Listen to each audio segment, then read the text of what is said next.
What's going on, Headliner Nation? I'm sorry to say I got to kick off this video with some unfortunate information here on the back end at the Fantasy Headliners. We've recently been made aware that someone has stolen our intro music, included it in one of their own songs, and published it to Spotify. Now, because of that, we are getting copyright claims against us here on YouTube, meaning we can no longer upload any videos with our intro music in it. Now, we are doing what we need to here behind the scenes to fight it, but moving forward, we're not going to be able to include any of our intro music in any videos until that process has played out on the back end. So that hard thumping, good beat that you typically get when you kick off a Fantasy Headliners video, you're going to be missing it for a while. We're working hard. Hopefully we'll get that taken care of, and we're going to try and figure out something in the meantime. But for now, I wanted to just make everyone aware that this was going on, so you didn't think anything was crazy or we were missing something, or for anyone that might say, it was better with the intro music, I just wanted to make you all aware. But we're going to take care of those things on the back end. Right now, though, we got to get you ready for tight ends. So here's my Week 9 start and sits for tight end. What's going on, Headliner Nation? Kyle back with the Fantasy Headliners, and I've got my start and sit tight ends for Week 9 of the NFL season. Let's toss up the accuracy percentages from last week, and the goal every week, 70%, and we hit that for our tight ends. Yes, the big name last week that we talked about a lot was TJ Hawkinson. We'll talk about that in a little bit, though, so don't go away. We're going to talk about that more here in just a second. Gronkowski, Tunyon were both hits last week, misses. Jonnu Smith, Hunter Henry, but 73% overall for the week. Always good to be over 70%. Glad to hit that mark last week. Let's work towards getting more along the lines of 80% for Week 9, though. So we're going to kick it off on Thursday Night Football, and a name that's always brought up, unfortunately, is going to be missing for the rest of the season. For Green Bay, Robert Tunyon's going to be a start for me again this week until Allen Lazard comes back. I'm going to continue to play Robert Tonyan, and we're going to just realize that his upside may or may not be there. Last week, really a lot of it built on that one big play down the middle of the field. Tonyan was able to break free. The defense wasn't able to keep up with him, and he had a big play down the field. It could have been even bigger had he not slipped when he went down for the ball. But nonetheless, he's still a guy that's getting a decent amount of targets. When Allen Lazard comes back, though, more than likely I'm going to be moving on from Robert Tonyan when Allen Lazard comes back until I see otherwise, okay? Because Lazard comes back and he's essentially going to be that number 2 target. And then you could be getting Aaron Jones back in a couple of weeks, and he could be that number 2 target or number 3 target. So Tonyan could be taking a lot of hits over the next couple of weeks in terms of whether or not you can play him. But keep in mind, this game's in jeopardy right now anyway. San Francisco, they had a positive test from Kendrick Bourne. Their facility is shut down. As of the recording of this video, we still don't know if they're going to be playing or not, so we'll keep an eye on that. And then for San Francisco this week, George Kittle and bits. We're going to be basically missing him the rest of the season, right? For your fantasy playoffs, he's not going to be back until the very end of the season at best now, so we're going to have to move on without him. Now, Jordan Reed, I've got injured out doubtful because he might not be back until next week. So right now, the grab would be Ross Dwelley. Now, I did not bring him up on the waiver wire video because when I did the waiver wire video, it had not been announced that George Kittle was going to be out. So I didn't know at that point. So Ross Dwelley, if he's still available out there and you need a tight end, not a bad option to grab. However, Green Bay does give up the fourth fewest fantasy points per game to opposing tight ends. Because of that, I don't love the matchup this week. However, for impending weeks and coming up, you might want to grab him now. We could also take a look at Jordan Reed again in another week or two and see what happens with that. But unfortunately for this matchup, our must start, George Kittle, he's not going to be there. Next up, New York and Washington, and Evan Ingram again. I want to put him out there. I want to list him as a start. It's just not happening right now, so we're going to continue to bypass him. But a guy that we are going to go back to, a guy that it's really been back and forth all season with me. It's going to be Logan Thomas. He's looked a lot better over the last couple of weeks. Now, to begin the season, looked great. Was getting a ton of target share. kind of disappeared, and now he's got back-to-back weeks with touchdowns. Now, the one thing that bodes well for him this week is that it could be a tough matchup for the wide receivers, meaning that he could be getting a little bit more looks his way. Now, that would be great. Really, all he needs to do is score a touchdown. If he scores a touchdown this week, he's going to be a top 12 tight end. So that's what we're kind of looking at this week. The matchup for him, it's at a point where he could definitely become that number 2 target in this offense and steadily become that. The matchup isn't that tough. The wide receiver matchup is a little bit tougher, which could lead them to look his way a little bit more often. So if that happens, then Logan Thomas definitely is going to return value this week. Chicago and Tennessee brings a couple of tight ends who we really thought were rolling, and then over the last couple of weeks have started to disappoint us. Jimmy Graham and Jonnu Smith. With Jimmy Graham, I am going to list him as a start again this week. The upside hasn't been great as of late, but he's getting a decent amount of volume. He's averaging 7 targets a game over the last 3 games, so they are still looking his way. Now, the one concern this week is that the matchup is so good for the wide receivers that Jimmy Graham is going to get left behind a little bit. That could obviously happen. But the thing about Chicago is that they still don't have a running game that is working on a consistent basis. Now, you can blame that on David Montgomery. You can blame that on Matt Nagy. At that point, that's a different fight for a different video. It's not happening. So because of that, it allows us a little bit more opportunity to look at the passing matchups because they're not able to run the ball as aggressively as they may want to. So Jimmy Graham will be a start for me. Cole Kmet's name has come up a couple of times. That's basically because he scored 1 touchdown the last couple of weeks, but he's not seeing any volume near to what Jimmy Graham is. So I'm not really worried about Cole Kmet. For Jonnu Smith, I am going to list him as a start again. I'm going to list him as a start again. Chicago does allow 14 plus fantasy points per game to opposing tight ends. And the matchup for the wide receivers is probably going to be pretty tough. Chicago is really good against wide receivers. A.J. Brown, Corey Davis. Now, Jonnu Smith, even though he's let us down the last couple of weeks, let's take a look at it. 1 week, he gets injured, he leaves the game. The next game, he comes back, still maybe not 100% healthy, trying to work his way back. Last week, probably a little bit closer to being healthy. Just not a great week for him last week. Okay, and you're going to have that, especially at the tight end position. It's going to be up and down sometimes. But he's still a guy that's top 10. Okay, and you have to remember that this is, a guy that was on a team that basically was told, hey, shut it down. You're not practicing right now. So they had that hiccup in the middle of it as well. So let's just give him another chance. Okay, now if you're not trusting Smith, I get it. But is there really a whole lot of options you're going to play over him? Somebody that has more upside than what he has on a weekly basis? Because this season, he's shown it all. He's shown volume. He's shown big plays. He's shown touchdown. He's shown yardage. It's not like he's been dependent on one thing to be fantasy viable. So because of that, we're going to go back to Jonnu Smith, and we're going to hope that he gets back on track this week against Chicago. Detroit and Minnesota, and this is the segment that I'm figuring that most of you were waiting on because of not really my rant, but my discussion with you about TJ Hockenson in my rankings video last week. Number 1, nailed Richard Rodgers, right? I told you all to stay away from Richard Rodgers. I had TJ Hockenson listed as a sit. You want to know how many points he got in half PPR formats?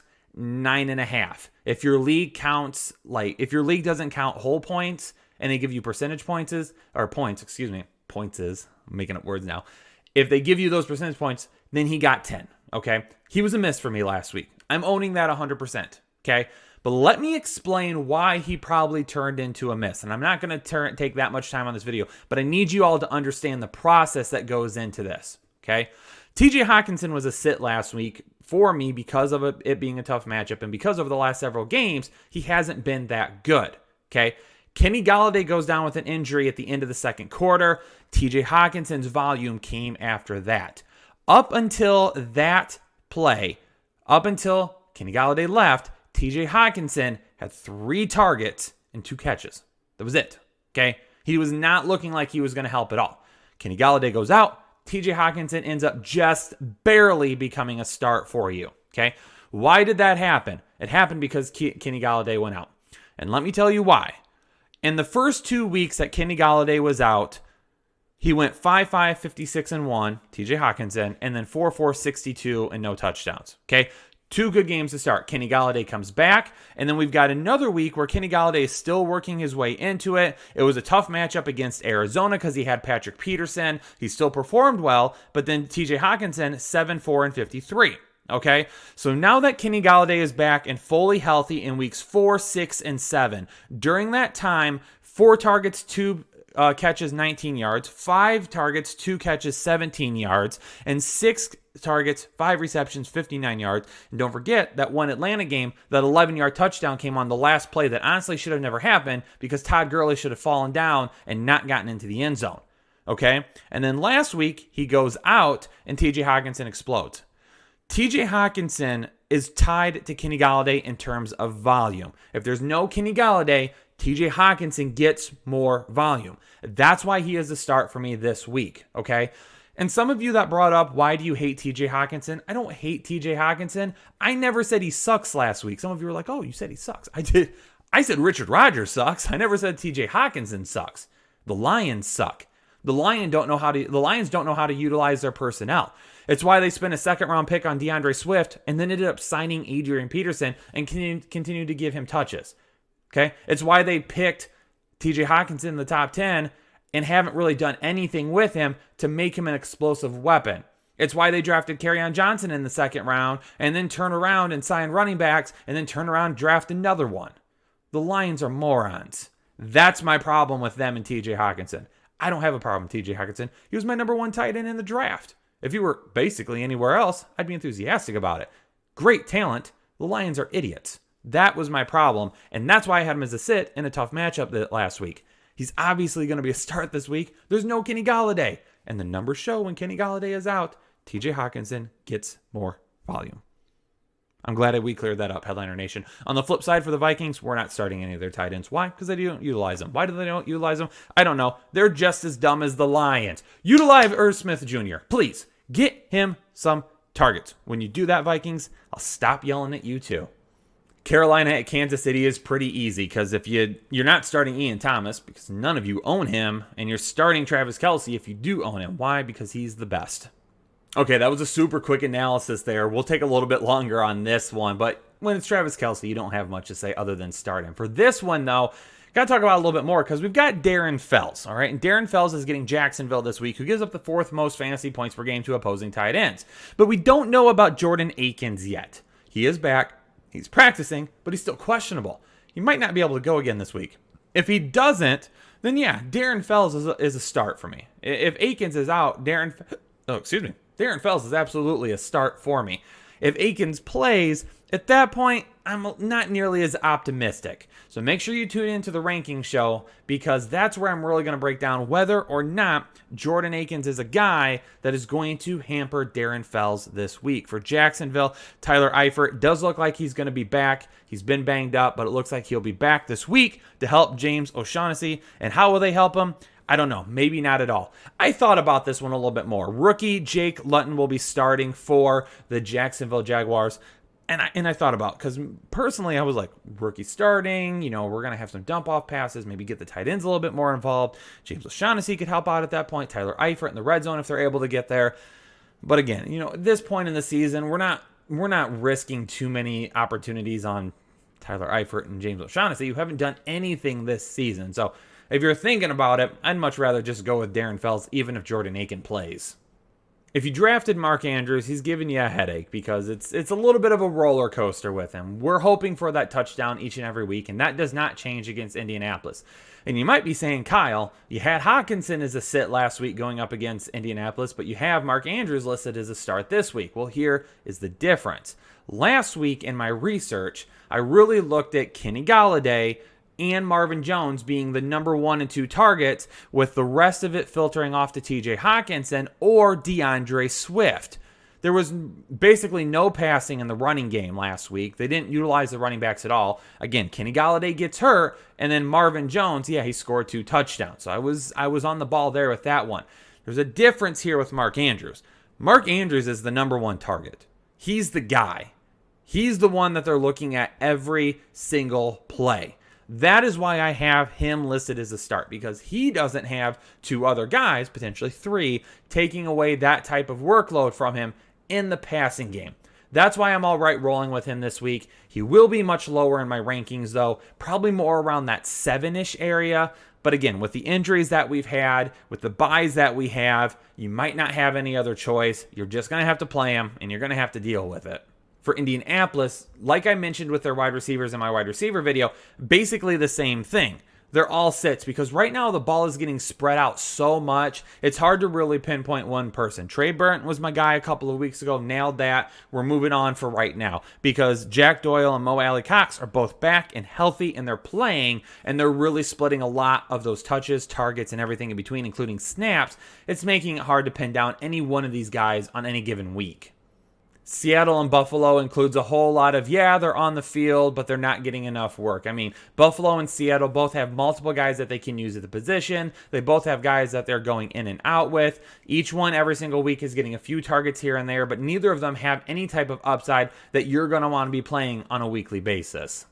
The Denver and Atlanta matchup will lead me to my Manscaped must-start of the week, and that's Noah Fant, a guy that's dealt with some injuries and really hasn't been able to bounce back from them. But now going up against the Atlanta Falcons, he is getting the team that allows the most fantasy points per game to opposing tight ends, and Noah Fant, you can bet, is going to be utilized quite a bit by Drew Lock this week. Don't forget, if you head over to manscaped.com and use the code word headliners, all capital letters, you can get 20% off all of their great products and free shipping. So if you need to take care of yourself down there, let Manscaped help you out with that. Manscaped.com, code word headliners. And this week, Noah Fant is my Manscaped must start. Going to have a really good week. Lots of upside, lots of volume this week. And for Hayden Hurst, Calvin Ridley's dealing with an injury right now. So we're going to list Hayden Hurst as a start as well. This could really be another good week for him, where again, it's everything around him that is allowing him the opportunity. So he should be a pretty safe bet this week.